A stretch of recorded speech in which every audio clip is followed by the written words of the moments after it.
हाँ बुशरा, मैं आ गया हूँ शहर। बस मुदस्सर से मिलके जल्दी वापस आ जाऊँगा। हाँ ठीक है। मैं तो सोच भी नहीं सकता था कि तू भी इसी लाइन में आ जाएगा। हाँ तो और क्या करता, टेंशन से दिमाग फटा जा रहा था मेरा। एक हफ्ते से इसी ने तो संभाला हुआ है मुझे। ये तो बड़े बड़े गमों को भुला देता है, तेरा गम तो अभी बड़ा ही छोटा है। छोटा क्या, क्या उम्मीदें लगाई थी माँ बाप ने। यूनिवर्सिटी में जाके पढ़ेगा, कल को हमारा सहारा बनेगा। और मैंने क्या किया, फेल हो के उनके सारे ख्वाब तोड़ दिए। अब हिम्मत नहीं है उनके सामने जाने की, उनसे नजरें मिलाने की। क्या करूं, कुछ समझ नहीं आ रहा। बेचारे तेरे माँ बाप। अरे बेचारे ना बोल हमको, वो जान है मेरी जान। यहाँ रहते हैं यहाँ। माँ के हाथ का साग बहुत याद आ रहा है, मकई की रोटी के साथ। आई लव यू माँ, आई लव यू। लगता है तुझे ज्यादा ही चढ़ गया माल। चुप, अब आवाज ना आए तेरी। गांव की यादें वहीं रहने दे, अब ना बोली। चल छोड़ यार, अब इसे और नशे पे ना लगा, इसे पहले बहुत चढ़ गया।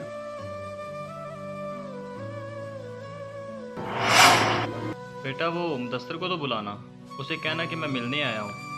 अंकल आप अचानक से? मुदस्सर मुदस्सर तो नहीं है हॉस्टल में। हॉस्टल नहीं है तो यूनिवर्सिटी है क्या? मुझे ले चलो उसके पास। नहीं नहीं अंकल, वो यूनिवर्सिटी भी नहीं है। आप आए साइड पे, मैं आपको मिलवाता हूँ। हाँ बता बेटे, क्या बात है? सब खैर तो है ना? असल में अंकल मैं आपको तकलीफ़ नहीं देना चाहता था, और ये बात आपको बताना ज़रूरी है कि मुदस्सर फेल हो गया और यूनिवर्सिटी से निकाल दिया गया है। क्या फेल हो गया है? मतलब कि पढ़ाई खत्म हो गई है उसकी? जी अंकल, ख़त्म हो गई। अब दोबारा फिर से यूनिवर्सिटी में दाखिला लेना पड़ेगा उसे। आप लोगों की बहुत सी उम्मीदें वाबस्ता थी उससे। इसी गम में हफ्ता हो गया वो नशों में पड़ गया है, ताकि उसे ज़हनी सुकून मिल सके। हम लोगों ने बहुत रोका, लेकिन वो नहीं रुका। मेरा बेटा, तुम मुझे ले चलो उसके पास, मैं सब संभाल लूंगा। ले जाऊंगा गांव वापस। मुझे मिलवाओ उसे, आ जाओ। एक मिनट रुको अंकल, मैं मिलवाता हूँ आपको उससे। मुझे पता है वो इस टाइम कहाँ पे होगा।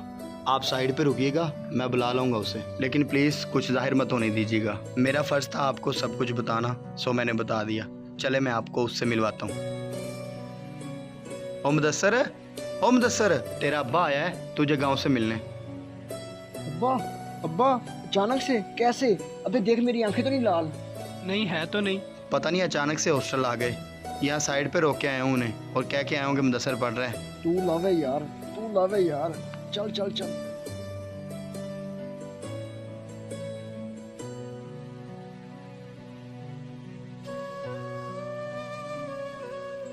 अब्बा आप, वो आने से पहले फ़ोन तो कर देते। मैं सारी रात पढ़ता रहूँ ना, तो सही से सो नहीं पाया। बस बेटा, अचानक से आना पड़ गया तेरे पास। वो बस तेरी माँ का और मेरा बड़ा बुरा हाल है तेरे बिना। तू बस मेरे साथ वापस चल गाँव। गाँव? वो यूनिवर्सिटी और पढ़ाई का बड़ा बोझ है मेरे ऊपर।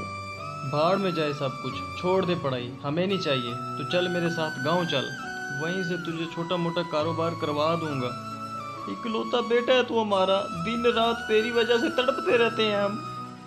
वो अब्बा आपके और अम्मा के ख्वाब मुझे बड़ी नौकरी पे देखने के, उन उम्मीदों का क्या?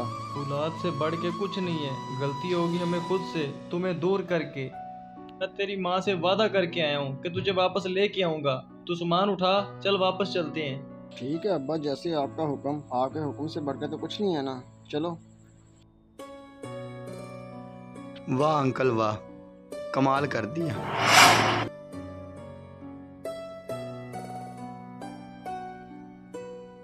जी शेख साहब, मैंने बच्चे को भेज दिया, सामान दे के पहुँचने वाला होगा।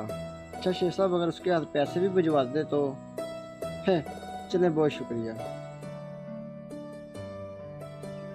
वाह सजाद अली वाह, बेटे की इस्लाह भी कर दी और उसे पता भी नहीं चलने दिया। जी मियाँ जी, अगर उस दिन इसकी हरकत और यूनिवर्सिटी का सुनकर गुस्सा करता या लड़ता झगड़ता तो ये बागी हो जाता, कोई गलत कदम भी उठा सकता था। सही बात है, बाप होने का फर्ज निभाया तुमने। औलाद बहुत ज़रूरी है पढ़ाई लिखाई से मियाँ जी। कोई बात नहीं, अगर बड़ी नौकरी नहीं कर सका तो क्या हुआ, कम अज़ कम अपनी आंखों के सामने तो है। दुकान बना दिया और संभाल लेगा। इंशाल्लाह अल्लाह ताला इसी में बरकत डालेगा और एक दिन बना जाएगा अपनी ज़िंदगी। मुझे फख्र है तुम जैसे बाप पर। इसीलिए कहते हैं बाप आखिर बाप ही होता है। बाप जैसा भी हो औलाद संभाल ही लेता है। जी बिल्कुल, इंशाल्लाह। औलाद की नाकामी पे कभी भी माँ बाप को सख्ती से पेश नहीं आना चाहिए, बल्कि ठंडे दिमाग से अपनी औलाद को समझ के चलना चाहिए। आप सोच भी नहीं सकते नाकामी के बाद बच्चों पे कितना दिमागी बोझ होता है कि वो कोई भी गलत कदम उठा सकते हैं। अगर वीडियो पसंद आए तो इसे ज़्यादा से ज़्यादा शेयर करें, क्या पता आपकी वजह से किसी की सलाह हो जाए।